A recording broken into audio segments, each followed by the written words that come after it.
This material is rather hard to grasp. I have been studying this material for over 30 years, and intellectually I am still struggling with it. I am a fairly radical person by nature, and I have vigorously studied this material and radically followed it to the best of my abilities. And as I did, the results were becoming more and more apparent to me. And when I speak of results, I am speaking of my internal state of being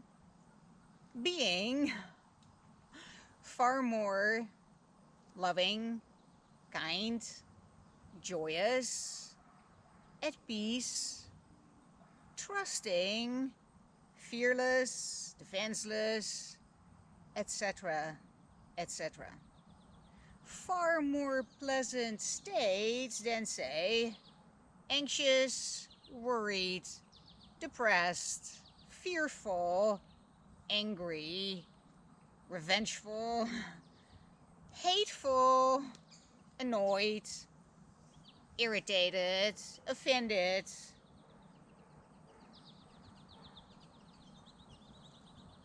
Unpleasant states of mind. I realized fairly early in my study that just the words alone, the theory alone, is very limited as far as a teaching tool is concerned. It is the experience that really teaches. And so I started documenting my experience in the hope and expectation that I would be able to make these teachings visible and relatable by just simply demonstrating how I apply these teachings in my life to the best of my abilities, obviously. And there where I falter and make mistakes, I share as well. Because often in our darkest moments, in the times that we make mistakes but realize it, do we learn the most. When you're cruising on comfort zone, you barely ever learn. You barely ever learn. And so what am I trying to learn? Well, let me go to the manual for teachers, clarification of terms. I was drawn there because of an earlier video I did on forgiveness and how there is nothing to forgive once you get your self-identification straightened out, once you realize who you are in truth and that whatever happens to your avatar is happening inside of some very nifty illusion. So there is nothing to forgive, just like there's nothing to forgive my son for, even though he murders his friends on a daily basis inside of a computer game that he enters voluntarily and where he assumes an avatar, obviously virtual, happening only in a computer program somewhere, so it's an illusion, and yet for the time being he assumes this form, this body, this incarnation, and then starts brutally murdering the avatars of his friends. But obviously there is no murdering In reality, he is sitting at his computer, clicking his mouse and talking with his friends, even after he just killed their assumed physical, or in this case, virtual body, an avatar inside of a game. Whatever happens inside of the game, whether it is a happy dream or a nightmare, whether you are building farms together and trading produce for milk and eggs, or whether you chase one another to brutally murder one another, it's a matter of preference, I guess. Neither one of these scenarios is real inside of the game, right? They are just make-believe stories that you play out voluntarily. None of it is real. So if my son murders an avatar with his avatar, nobody comes to our home to arrest him, because everybody understands there is no reality to it. It's just make-believe. It isn't real, therefore the crimes that are committed don't need to go to trial. Nobody needs to be punished. Nobody needs to be forgiven. All that really needs to happen is a awakening from the dream. Awakening to, oh right, I am the person playing this video game. I am not my avatar. I trust that my son never loses sight of who he is in truth, the young man playing this video game. I trust that he is not entirely self-identified with this fictional persona, his avatar, in which he is entering this fictional world to play a fictional scenario out. It would be immensely concerning if someone would lose himself or herself into the game to the extent where they now entirely self-identify with their avatar. Because this would mean that whatever happens to their avatar is now happening to them.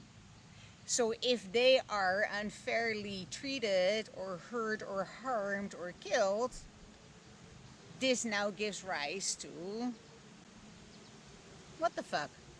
I like to discuss these teachings and the metaphors that I come up with several times, because every time I explore them, they become clearer to me. I learn. I'm able to vocalize them better, in the hope that somebody somehow, at some point, could possibly benefit from them. Forgiveness is only meaningful inside of the illusion. True forgiveness comes when you realize there is nothing to forgive. When you basically wake up to the reality of who you truly are, and therefore who everybody else truly is. Friends playing a computer game. Friends having entered a virtual reality together to play out some scenarios of their choosing. I was drawn back to the manual for teachers, and specifically the clarification of terms, because I looked up forgiveness and the definition thereof. It is clarification of terms number 3. Forgiveness, the face of Christ. Forgiveness is for God and toward God, but not of Him.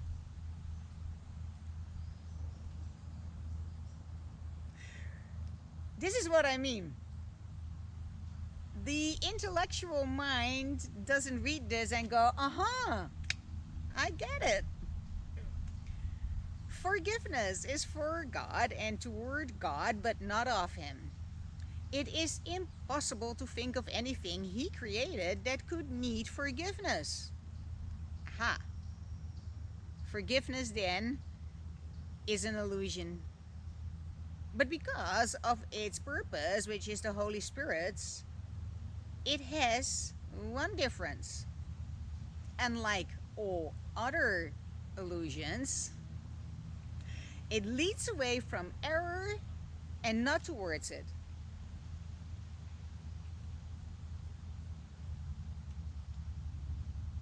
Forgiveness might be called a kind of happy fiction, a joyous story that you make up about whatever the hell is happening in your life.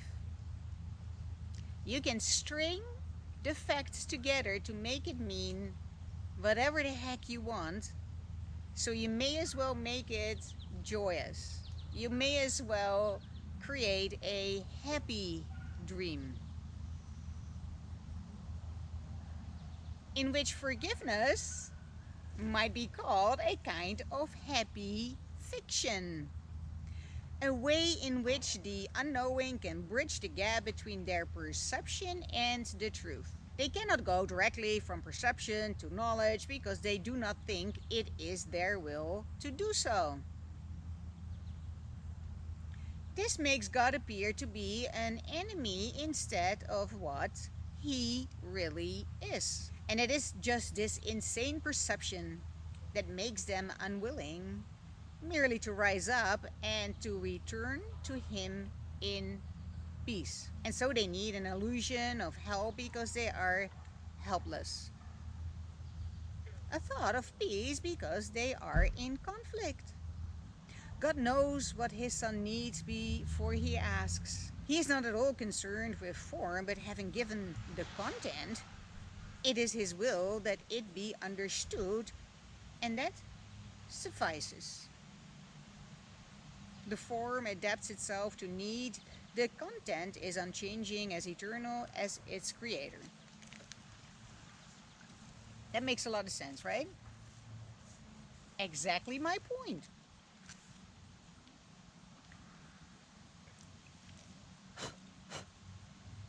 Oh, flip. I was feeling some itchiness. And sure enough, ants. This is probably not the best location.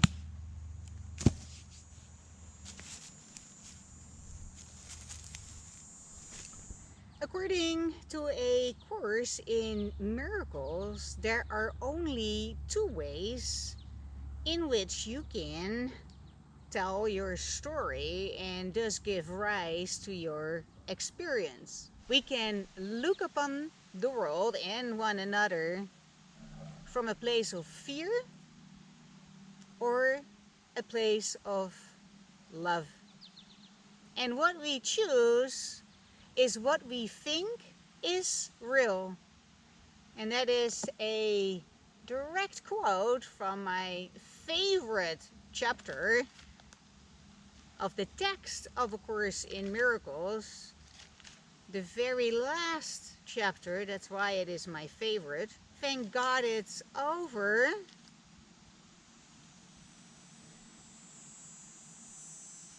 Chapter 31, the final vision. Choose once again. I'm not going to read it, don't worry about it. I've read it many times before. This choose once again is a request to choose love rather than fear. That's all that it is. And to look upon one another through the eyes of love or the eyes of Christ, as A Course in Miracles has it. Gosh, more ends. I'm getting all antsy. This metaphor of entering a virtual reality where obviously whatever your avatar does cannot be held against you is a fabulous metaphor. And you can easily dismiss it by saying, but that's not how this world is. That's ridiculous. That's ridiculous. To even assume that our rock hard, solid reality is not real is bonkers. And I agree. And yet I can make it visible through my story. Through my story. I lived through a story that demonstrated very clearly what it means to look upon one another through the eyes of fear and what that does to the narrative, or what it means to look upon one another and reality as it shows up through the eyes of love and what that does to the narrative.